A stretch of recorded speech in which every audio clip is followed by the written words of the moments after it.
السلام علیکم ورحمۃ اللہ وبرکاتہ۔ دوستو، میں امید کرتا ہوں کہ آپ لوگ خیریت سے ہوں گے۔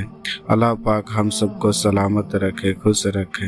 دوستو، میں آپ سب سے ایک گزارش ہے کہ آپ سب نماز نہیں پڑھ رہے ہیں تو آج سے نماز پڑھنا شروع کر دے، کیونکہ مرنے کے بعد پہلا قبر کے اندر سوال ہوگی، من ربو کا، تمہارا رب کون ہے؟ اس وقت ہمارا نماز ہی کام آئے گی، اسی لیے پہلے سے تیاری کریں۔ چلیے شروع کرتے ہیں۔ بسم اللہ الرحمن الرحیم۔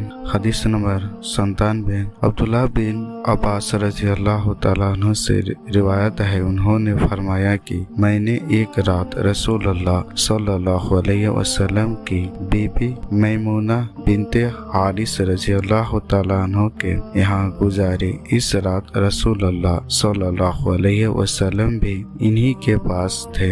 آپ نے عشاء مسجد میں ادا کی، پھر اپنے گھر تشریف لائے اور 4 رکعتیں پڑھ کر سو گئے۔ پھر جاگے اور فرمایا، کیا بچہ سو گیا ہے؟ یہاں کچھ ایسے ہی فرمایا اور پھر نماز پڑھنے لگے۔ میں بھی آپ کے بائیں طرف کھڑا ہو گیا۔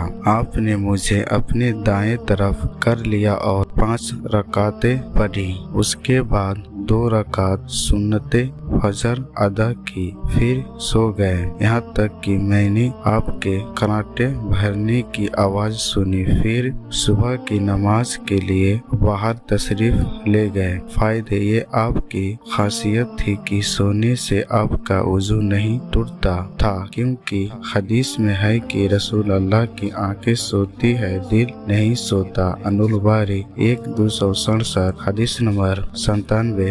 صحیح بخاری۔ السلام علیکم ورحمۃ اللہ وبرکاتہ۔ اللهم صل على محمد وعلى آل محمد كما صليت على إبراهيم وعلى آل إبراهيم إنك حميد مجيد۔ اللهم بارك على محمد وعلى آل محمد كما باركت على إبراهيم وعلى آل إبراهيم